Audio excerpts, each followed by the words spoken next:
You know, dude, TV has got to be up there with, like, airplanes as one of the single greatest human achievements that we have progressively turned into one of the most miserable experiences of all time. Like, how crazy is it that we can broadcast an episode of Peppa Pig to literally millions of people at the same time, and absolutely no one uses it anymore because they shove in more mid-roll ads than a Mr. Beast video? Because what airlines have in, like, 2 centimeters of legroom and reheated dog feces that they pretend is edible, TV has the magical ability to turn any movie into a 3-hour-long insurance commercial compilation. But, you know, back in the day, it's not like anyone had a choice. The only other way to watch things you actually wanted to watch was either on YouTube in like 27 different parts, or by going to Blockbuster and gambling on which of the 17 DVDs you just rented for 25 bucks would actually be watchable, because their entire customer base can't return anything without running it over with a car. So I remember the day that Netflix finally came to Australia was like the top 10 days of my life. That shit was like Christmas too. You mean I get to have all of this cool shit in one place that I can watch whenever I want for like 15 bucks a month? Like, that shit sounded way too good to be true.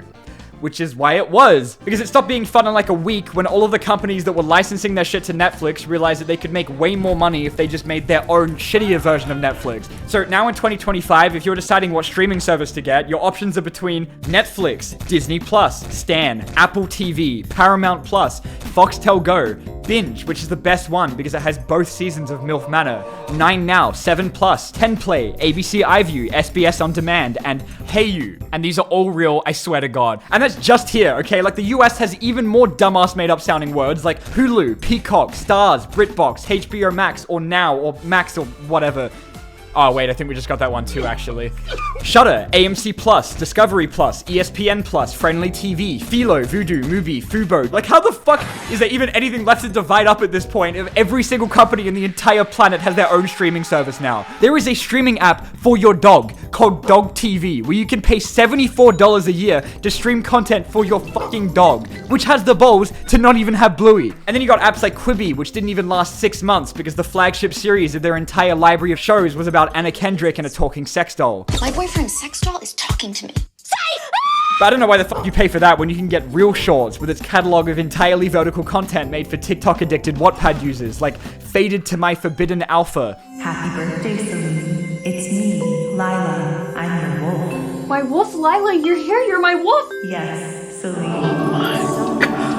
Which is just one of the many free ad-supported streaming services, like Tubi, that's comprised entirely of public domain shit from like 100 years ago, and the entire Titanic franchise, including Titanic 2 and 666. And you know, if you're wondering if that's like disrespectful to the victims or whatever, don't worry, because they've also got the Charlie Sheen 9/11 movie. Or you could get Plex, which has Leprechaun with Jennifer Aniston and the original Bakugan Battle Brawlers, which automatically makes it better than any of these other ones. As well as original content they call Plex-exclusives, which as far as I can find consists entirely of a single show. And then when you scroll down the page, it shows you a bunch of real movies that are coming soon, but not to Plex, just like in general. And Bentkey, the Ben Shapiro kids cartoon streaming service, which might be my least favorite combination of words in the English language. Bentkey is a fantastic product. You should go check it out right now. We have a brand new app over at Bentkey. My kids love it. Well, one of the shows we have on Bentkey is a fantastic show. It's called Kid Explorer. Look, personally, dude, I don't know if I call one of my main series Kid Explorer, or I'm gonna think that shit's like a documentary about the Catholic Church. Speaking of the Catholic Church, there's also VidAngel, which is a streaming service that you link to other streaming services to skip any scenes that Jesus wouldn't approve of, as a streaming app specifically made to watch things with your parents or your racist grandma. Meaning you can watch Wolf of Wall Street without language, Game of Thrones without nudity, or Transformers 4 without all of it because it's a terrible movie. And like, the only ones out of any of these that I'm ever actually going to pay for are like Netflix and Prime, and maybe aping off my brother's Stan, which I refuse to spend money on myself because they have the balls to charge 12 real human dollars a month for their lowest tier that doesn't even give you HD, so you have to stream in a quality worse than a fucking 360p upload on Dailymotion. And it's only because most normal people can't be bothered owning like 5 trillion different subscriptions that they just keep paying for Netflix, even though they've been on a mission to regularly abuse every single one of their paying customers.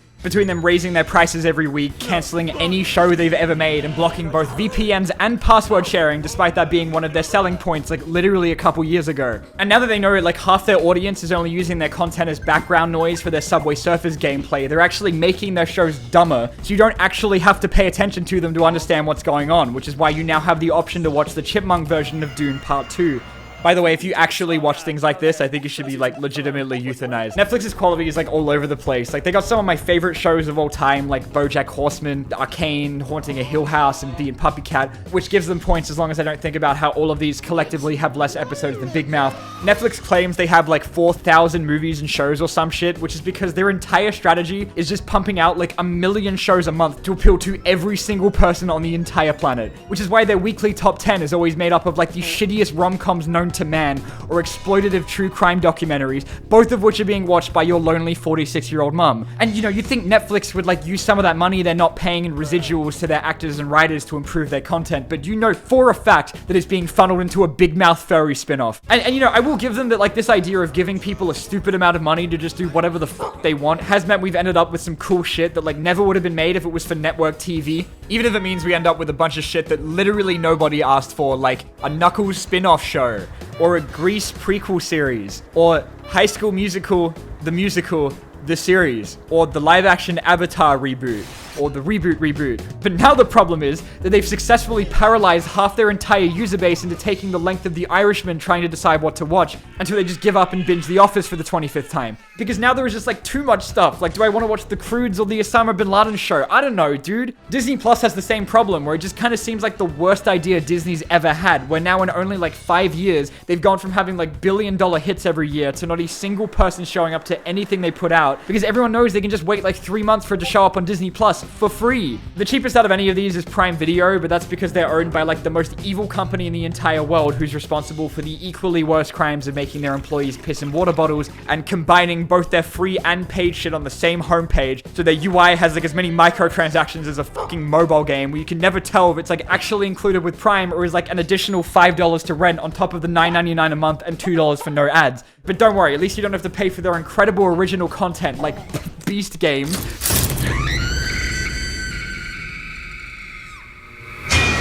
So, by now you might be wondering how it could possibly be profitable for Disney and Amazon to be competing to see who can burn more of their company's annual income on shows that no one talks about. Like, dude, for me, the whole appeal of Disney Plus was the promise of these, like, expensive-ass blockbuster standard TV shows with Disney money behind them. But now that's meant that everyone's had to step up their game to compete with it. So TV's gone from something they can pump out, like, 20 seasons of in a couple years to taking the same amount of time as a movie, except they have to do it, like, 8 times. Which is why you can get an entire degree in the same time it's taken Netflix to put out a new season of Wednesday and Squid Game. There was a couple years in between the first and second seasons of Invincible because animation is like one of the most miserable processes of all time. But because Amazon wanted to pump that shit out annually, they smashed out season 3 in less than a year, and you can tell because it looks like a fucking PowerPoint presentation. And so the way that these streamers are affording this is by progressively undoing everything that made them good in the first place, like Prime and Netflix offering a paid ad tier designed to annoy you into upgrading to the now more expensive premium plans, just like with how half the ads on Spotify are just ads telling you to pay to remove ads. And so people are just giving up now. Like, I know more family members that have one of those jailbroken Fire Stick things than Paramount Plus. And like, I don't even know where you get those from, but like, if my 56-year-old uncle can figure that shit out, then it can't be that hard. Because I don't think I've ever felt more pain than trying to watch through an entire movie series in the modern streaming era. Like, a couple weeks ago, my brother and I wanted to watch the Ip Man movies, right? And like, despite us owning like 5 different streaming apps I don't pay for, the first one was only available to rent on Prime for like $4.99. The second one was available on Netflix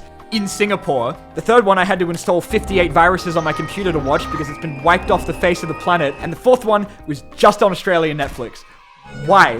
Why are you like this? Disney owns the entirety of Marvel and still don't have any of the MCU Spider-Man movies because those are only on Stan, except for Spider-Man No Way Home, which is on Foxtel or Binge. There was a Pokemon streaming service that didn't even have 80% of the show because the rest of it was split across like 7 other streaming services like there were the fucking Dragon Balls. And Amazon is the actual worst with this because you can look up a movie and then have it come up saying it's on Prime until you actually click on it and then it goes, no dipshit, it's actually only on one of the channels through a different streaming service on Amazon, and you have to get a fucking MGM Plus subscription to watch.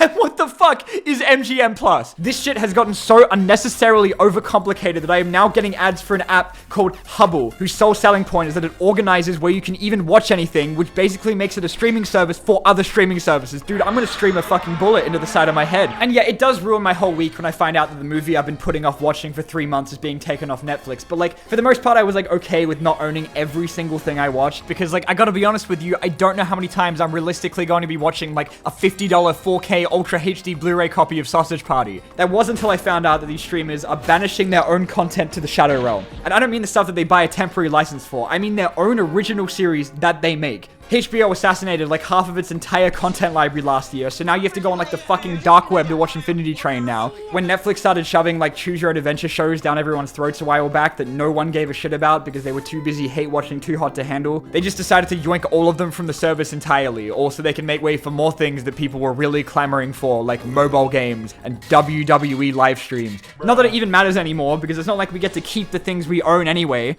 I don't own Minecraft anymore after I already bought it because Mojang like made everyone migrate their accounts to Microsoft for some reason, and the fact that I had an entire year to do it is entirely beside the point. We're moving all of our Java players from Mojang accounts to Microsoft accounts. This will mean a more secure Minecraft Java for everyone. Hey! Shut the fuck up! And this is just the stupidest shit of all time, especially when you look at like music apps, right? It's not like you can only listen to that new Kanye West song on Apple Music. All of these are like functionally the exact same shit with the same library of songs, all of which are worse than YouTube Music because it's the only app that lets you listen to Sabrina Carpenter and the Minecraft parody of it in the same playlist. I'm pretty sure like barely anyone pirates music anymore because it's way easier to just chuck $9 to Spotify every month. But why would anyone want to be subscribed to like 57 different streaming services to watch all this shit when they can just pull up like 1, 2, 3 movies, which has everything in one place and is still in a better quality than Stan? And you know, I'd love to say that like piracy is basically more ethical than buying any of these streaming services at this point, but unfortunately, you know, I live in Australia where like our greatest anti-piracy measure is having the most dog shit internet of all time. So moral of the story is that this shit is just gonna keep getting worse and there's absolutely nothing we can do about it. So